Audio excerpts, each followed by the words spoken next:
What's up, everybody? It is your boy, Uncle Greg, back with another episode from the Something Out of Nothing podcast.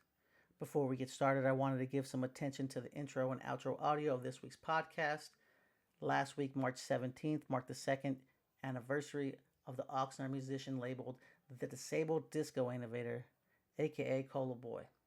Known for using his platform to speak up for disability rights, tenant rights, along with recognizing the working class as one of that should be honored and respected.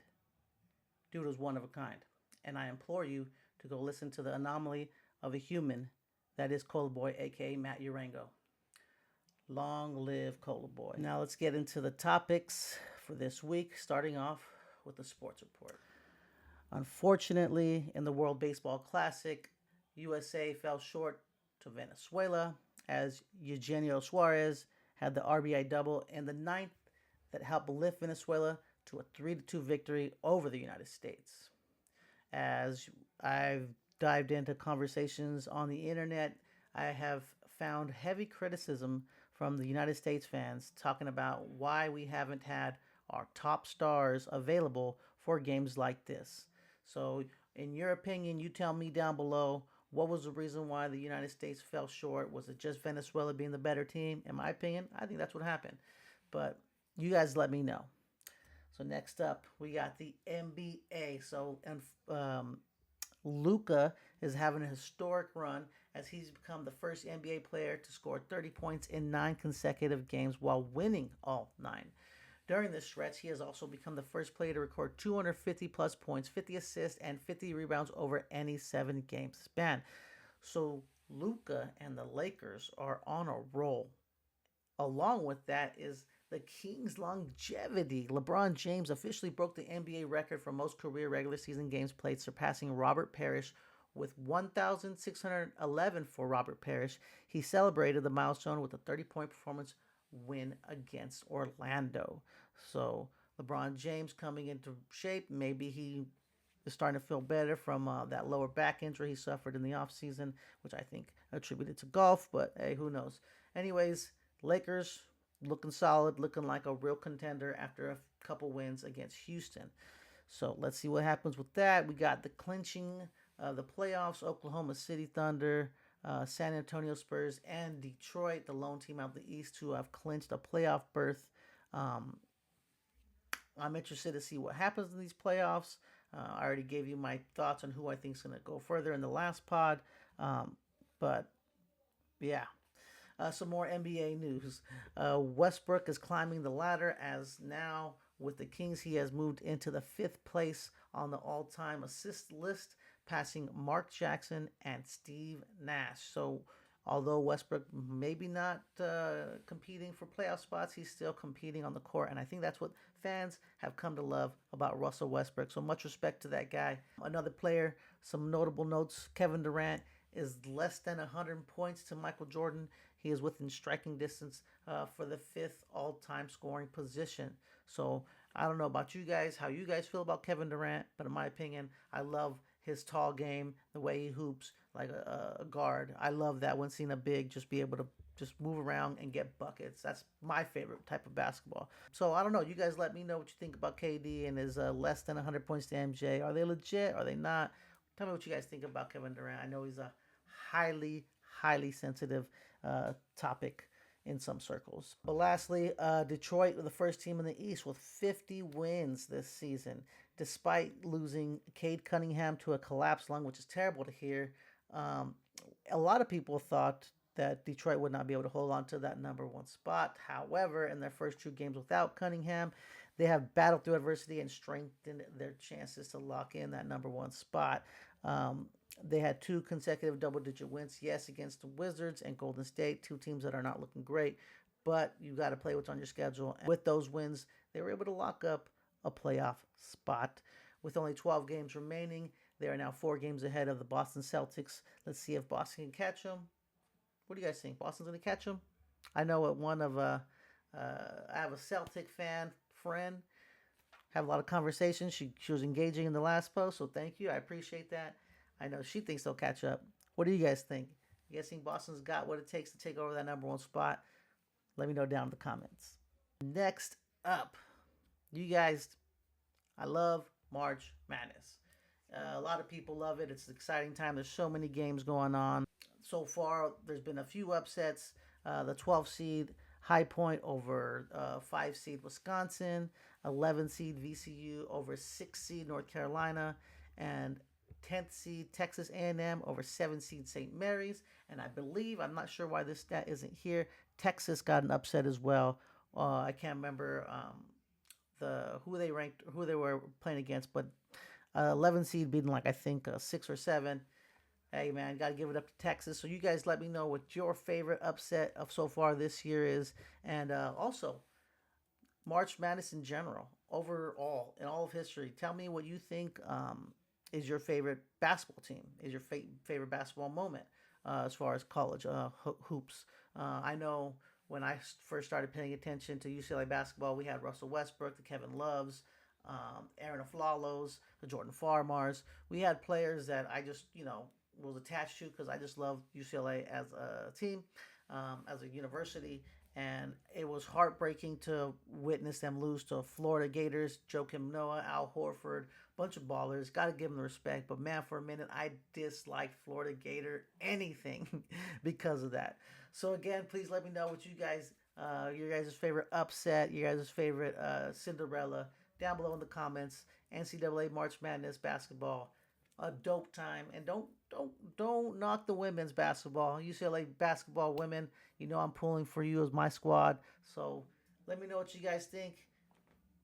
Let's move on to the next subject. We have the foodie report, and that is coming out of the MLB as they have released their concoctions that teams all over the league are releasing. And I'm going to give you a few I had seen, and I kind of want to get your thoughts on what you guys have seen across the league and what your favorite crazy combination of food is. But first, we got the Arizona Diamondbacks cottage cheese with carrot sticks, celery, salted almonds, and crunchy pretzels. Not a fan of it for me. I'm out. I don't know about you guys, but it looks like someone's going to have a hurt stomach. The Phillies are changing the game with their new Schwarber Bomb Sundae. It's a mini helmet filled with a soft serve ice cream and topped with funnel cake, fried strawberry uncrustables with fresh strawberry sauce and fruity pebble pieces. Looks bomb in my opinion. The Marlins' new Mochete menu item is served with custom carrying case. This is a 2-foot homemade flour quesadilla. Quesadilla. I don't know why I'm saying it like that. It is griddled on the flat top with the melted mozzarella and Oaxaca cheese, house marinated carne asada, smoky guajillo pepper sauce, salsa verde, and cilantro. So, in my opinion, that looks bomb. And I don't know if I would share. Look at that. I don't know if I'd share. Maybe I would because it definitely looks filling. Looks like it's got a lot of meat in there. But in my opinion, bomb. And lastly, we have the Dodgers selling a watermelon habanero margarita that will have you loving it because it's a cool souvenir, a little jug that has the Dodgers logo. Of course, with a straw, you got to drink it with something. But probably a lot of people online were talking mess saying it's about to be $100 just for that. In my opinion, if I had to guess, I'm gonna guess around like $40, maybe 50, maybe 50. I'm not too sure, but in my opinion, pretty cool. You guys let me know down below what MLB ballpark food looked cool to you that I didn't discuss or that I did discuss. Let me know down in the comments. My favorite creation, definitely that quesadilla that looked bomb. The Marlins, you know what you're doing out there. All right. Now let's hop out of the foodie and baseball world and hop right into the real report. All over my social media feed, I have been bombarded by images of Project Hail Mary IMAX 70mm experience. The images look insane as the screen is displaying such high quality visuals. Project Hail Mary, the movie follows Ryland Grace, a schoolteacher turned astronaut who must save the Earth from extinction with the help from an alien ally, Rocky, in a high stakes interstellar mission. And I'm going to tell you right now, the story don't even have to be great. I'm a space lover. Anything in space, I'm a watch. The graphics look insane. The visuals look insane. I hope the acting is good. I like Ryan Gosling, so I'm pretty sure he's gonna do a pretty good job.